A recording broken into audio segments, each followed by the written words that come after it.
ध्यान रखें, पुलिस के साथ कोऑपरेट करें, आपराधिक सूचना दें और ये बता लें कि अगर जो पकड़ा जाएगा कानून आपने लेने दें तो ये उसके खिलाफ ऐसी कार्रवाई होगी, चलकर संपत्ति कुछ होगी और एनएसए में सालों साल का हिसाब हो जाता है, कैरियर हो जाता है पता। देखिए जब मैं करके और confidence building major paramilitary force के फ्लैग मार्च और ये होने ही चाहिए। मैं एक सीधा सवाल पूछ रही हूं, आप के शर्मा जी और अजीज खान साहब को स्क्रीन पर ले लीजिए एक बार। के शर्मा जी देखिए, कॉन्फिडेंस बिल्डिंग मेजर की बहुत जरूरत है। बहराइच की तस्वीर अभी मैंने इस बार, और न जाने कितनी डिबेट्स मैंने इस बार, मुझे लगता है पिछले कुछ महीनों में इस पत्थरबाजी को लेकर कर ली होंगी। मुझे हैरानी हो रही है इस तरह की घटनाएं अचानक से कहां से बढ़ रही हैं। कोई त्योहार मनाने जाता है, वहां पत्थरबाजी हो जाती है, किसी का पर्व है। हम त्योहारों में, अब इसमें बहुत से लोग एक सवाल उठा रहे हैं कि भाई हिंदू त्योहार पर हमला हो रहा है बार बार, हिंदू पर्व के दौरान पत्थरबाजी क्यों होती है। ये जब खासकर त्योहार का समय है, हमें पता है विसर्जन है, तो इसमें तो एक्स्ट्रा विजिल होना चाहिए। के शर्मा जी, खास तैनाती नहीं, इसमें खास तैनाती ही रही है। इसीलिए आप पूरे उत्तर प्रदेश में जो समाजवादी पार्टी की सरकार के दौरान में जो आप जगह जगह दंगे देखते थे, आज वो सीमित एकाध दो जगह में सीमित हो गए।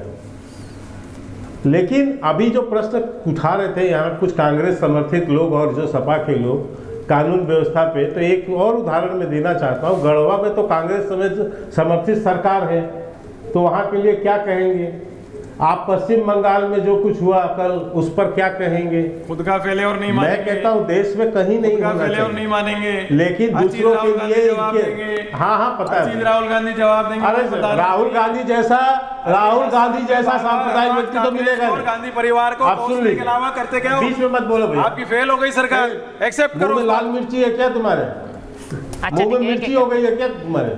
बीच में चल रहा है ये ऐसे डायलॉग को तो समाज में ये होगा ना, मेरे दिमाग तो साफ करो, अपनी जबान साफ करो। जब अच्छा एक एक करके, ठीक है, आप दोनों से अनुरोध है, एक एक करके बात कर लेते हैं, मुद्दे पर रहते हैं। के शर्मा जी नहीं जवाब प्लीज। नहीं, मैं इसलिए पूछ रहा हूँ। देखिए अभी एक बड़ा महत्वपूर्ण प्रश्न था कि इस तरह से क्यों हो रहा है।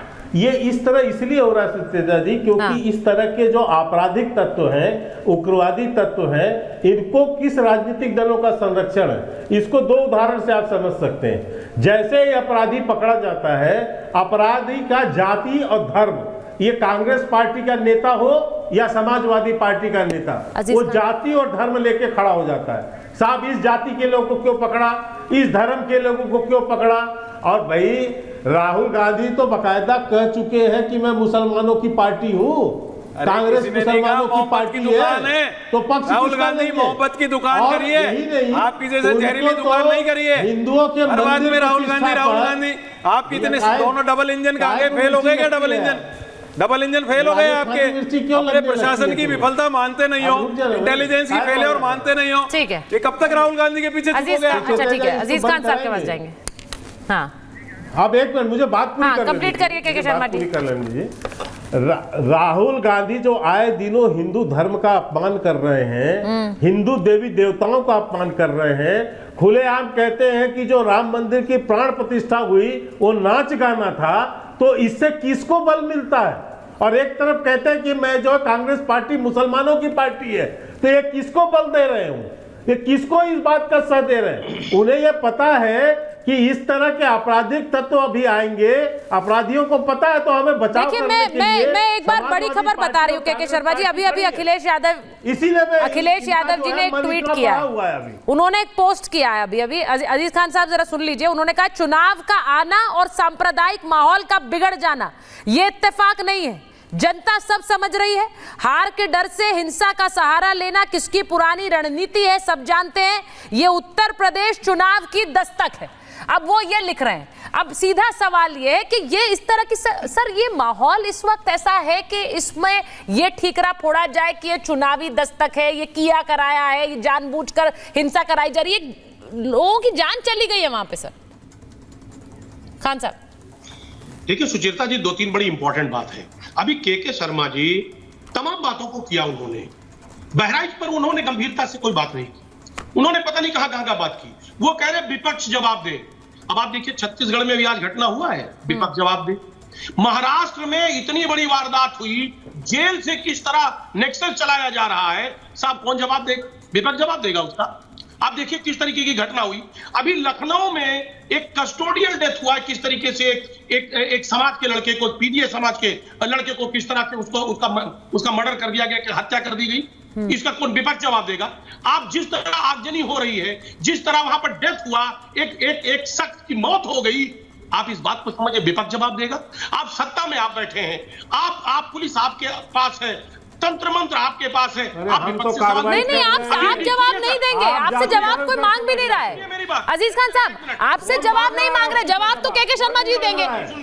नहीं जी प्लीज, नहीं, आप बोलिए ना सर, लेकिन सुन लीजिए ना, सवाल आपसे नहीं है। जो कानून व्यवस्था की जिम्मेदारी जिसकी है वो जवाब देगा, यानी के शर्मा जी की पार्टी जवाब देगी। मेरा सवाल दूसरी चीज को लेकर है। मेरा सवाल ये है कि इस समय पे इस तरह के सवाल उठाना, एक और तस्वीर सामने खड़ी कर देना कि ये जानबूझ के किया करा है, ये सही है क्या?